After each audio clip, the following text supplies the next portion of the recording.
Viewers, Haroun and the sea of stories by Salman Rushdie. এটা কেন লেখা হয়েছিল, কনটেক্সট অফ দ্য প্লে জানা যাক। 1988 সালে আমাদের সালমান রুশডি প্রথম দ্য স্যাটানিক ভার্সেস বলে একটা লেখা লিখলেন। সেটাই তিনি ইসলাম কিংবা ইসলামের বিরুদ্ধে এবং প্রফেট মোহাম্মদের বিরুদ্ধে কিছু কথা লিখলেন, যেটার ফলে অবভিয়াসলি আমাদের আয়াতুল্লাহ রুহুল্লাহ খোমেনি, যিনি ছিলেন ইরানের সুপ্রিম লিডার, তিনি তার বিরুদ্ধে একটা ফতোয়া জারি করলেন। সেই ফতোয়াতে লেখা আছে আমাদের সালমান রুশডির অ্যাসাসিনেশন বা হত্যা, ডাইরেক্ট হত্যা।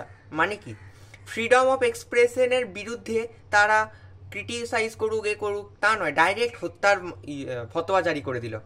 সেটার ফলে কি হলো, আমাদের সালমান রুশডি পুলিশ প্রোটেকশনের আন্ডারে গা ঢাকা দিল, অনেক বছরের জন্য লুকিয়ে লুকিয়ে থাকতে রইল, এবং তার লেখা বই পত্র সব পুড়িয়ে দেওয়া হলো, তার বিরুদ্ধে নানা রকম প্রোটেস্ট হলো, বুক বার্নিংস হলো।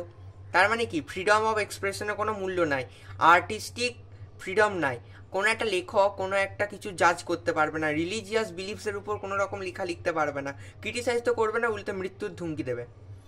এটা চ্যালেঞ্জিংই 1991 সালে Harun and the sea of stories এটা লেখার মাধ্যমে তিনি চ্যালেঞ্জ করছেন যে আমাদের দেশটাকে বা আমাদের সমাজটাকে এনলাইটেনমেন্ট করতে হবে, এই ডার্কনেস থেকে এনলাইটমেন্ট করতে হবে। মানে তিনি বোঝাতে চাইছেন যে অনেক রকম ধরনের মধ্যে ভুল ভ্রান্তি সংক্রান্তি সব থাকে, সেটা থেকে আমাদেরকে বেরিয়ে আসতে হলে এই যে গল্পটার সাহায্য নিতে হবে। Haroun and the sea of স্টোরিজের গল্পটা তোমাদের জানা দরকার। Haroun and the sea of স্টোরিজের প্রধান চরিত্র হলো হারুন। এবার তার বাবা ছিল রশিদ, তিনি ছিলেন একজন স্টোরি টেলার। এই স্টোরিগুলো কোথা থেকে আসতো না, সি অফ স্টোরিজ এখান থেকে আসতো। তাহলে হারুনের বাবা রশিদ তিনি একজন বিশাল প্রখ্যাত রিনাউন্ড স্টোরি টেলার ছিলেন। এরপর হারুনের বাবা হঠাৎ করে একদিন স্টোরি টেলিং এবিলিটিস হারিয়ে গেল। কেন না, তার স্ত্রী অন্য একটা লোকের কথা শুনে ভেবেছিলেন যে তার বাবা ঠিকঠাক কথা ঠিকঠাক স্টোরি বলতে পারে না, এবং তারপরে আলটিমেটলি এই যে হারুনের বাবা রশিদ তার স্টোরি টেলিং এবিলিটিসটা হারিয়ে ফেলছে। এরপর আমাদের হারুনের যাত্রা শুরু হয়, কারণ তার বাবার স্টোরি টেলিং এবিলিটিটাকে ফিরিয়ে আনতে হবে, এজন্য সে যাত্রা শুরু করে ল্যান্ড অফ গাফের দিকে। এরপর খত্তাম সুদ বলে একটা ডার্কনেস চরিত্র আছে, যে এই সি অফ স্টোরিজকে বাধা দিচ্ছে, মানে স্টোরিজটাকে আসতে দিচ্ছে না, এর বিরুদ্ধেই কনফ্রন্ট হওয়ার চেষ্টা করছে বা মুখোমুখি হওয়ার চেষ্টা করছে আমাদের হারুন।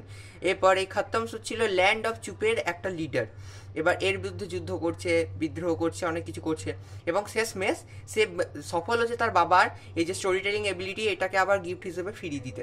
এটার মধ্যে তিনি বোঝাতে চাইছেন যে সব রকম ডার্কনেসের বিরুদ্ধে আমাদের যে এই হারুন, সে একটা রেজাইলেন্স নিচ্ছে, একটা সহনশীলতা ক্ষমতা আনছে এবং কারেজ নিয়ে আসছে যে কীভাবে ডার্কনেসটাকে এনলাইটেনমেন্ট করতে হবে, কীভাবে ডার্কনেসের বিরুদ্ধে উঠে ধরতে হবে। এটার মাধ্যমেই তিনি ইনডাইরেক্টলি বোঝাচ্ছেন যে সালমান রুশডি যতই প্রতিকূলতা হোক, তিনি এই যে সমাজের মধ্যে ভুলভাল ধর্ম সংক্রান্ত বিলিফ এইগুলোর বিরুদ্ধে রুখে দাঁড়াবেন।